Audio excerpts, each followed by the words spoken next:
Doctor صاحب آج کا ہمارا سوال یہ ہے کہ بچے کی پیدائش کے وقت چائلڈ اسپیشلسٹ اس کا ضرور معائنہ کرتا ہے. اب ہمارا سوال یہ ہے کہ کیا یہ ضروری ہے کہ اس بچے کا معائنہ دانتوں کے ڈاکٹر سے بھی کروایا جائے؟ بہت ہی ضروری ہے.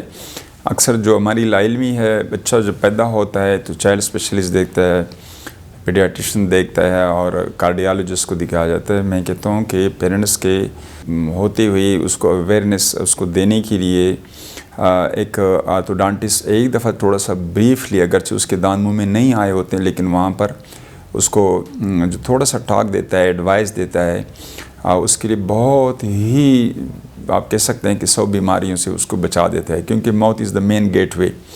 وہ یہ ہوتا ہے کہ جب بچے کے بیبی ٹیتھ منہ میں آ رہے ہوتے ہیں، چونکہ ماں باپ کو علم نہیں ہوتا ہے، وہ فیڈر اس کو دیتے ہیں، اس میں سویٹنر ڈالتے ہیں، چینی ڈالتے ہیں، روح افزا ڈالتے ہیں.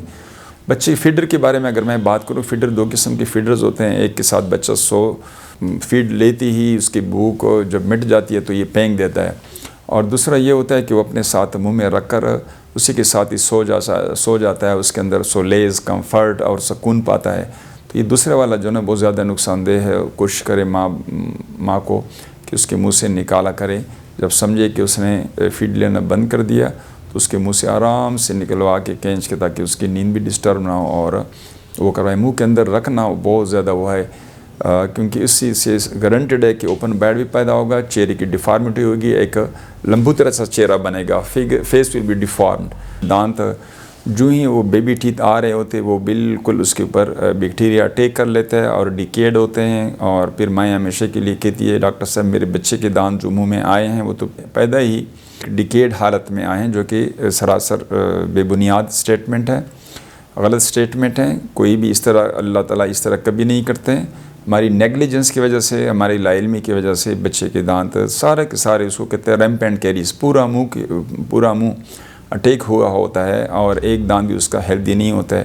تو یہ جو بچہ جب تھوڑا سا اور بھی گرون اپ کرتا ہے، بیبی ارلی ایج میں ایک ایڈینچولس بن جاتا ہے، نہ وہ کھا سکتا ہے نہ کرش کر سکتا ہے. بچے نے گرو کرنا ہے، بچے نے ڈیولپمنٹ کرنی ہے، تو کہ ٹیتھ لیس بچہ کیا کھائے گا، کیا کرش کرے گا؟ تو ہمیشہ کے لیے وہ بسکٹ پر یا اس قسم کی چیزوں پہ ڈپینڈنٹ ہوتا ہے. تو ونس اگر آپ پیرنٹس کو ایجوکیٹ کریں right from the out side, تو وہ ہمیشہ کے لیے ان کا کیئر کر رہے ہوتے ہیں. تو اس کو کبھی بھی یہ ذہن میں مت لایا کریں کہ یہ کچے دانت ہیں یا گرنے والے دانت ہیں، بلکہ دے آر مور امپارٹینٹ. یہ پرائمری ٹیتھ ہے، primary teeth they are much more essential for the health of the child.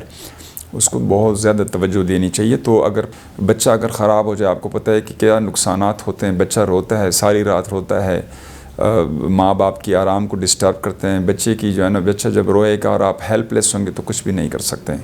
اور پھر آپ یہ نقصان میں آپ کو آگے بتا دوں، یہی بچہ پھر ڈینٹسٹ سے، چونکہ child psychology is a different approach مانگتا ہے اور ٹیکلنگ مانگتا ہے، ان کوپنگ سکلز اس کے ہوتے ہیں which is very very challenging and much more difficult. تو یہ پھر کیا کرتے ہیں، ڈینٹسٹ آپ کو کہہ دیتے ہیں ہم اس کو انڈر جی اے جو ہے نا پورے انستھیزیا دیتے ہیں، اور پھر او ٹی کے اندر اس کو جو ہے نا فیلنگ کی جاتی ہے یا اس کے دانتوں کو نکالے جاتے ہیں. تو یہ سارا کے سارا ایک قسم کے بچے کے ساتھ زیادتی اور ظلم ہے، اور that is totally because of the negligence on part of the parents.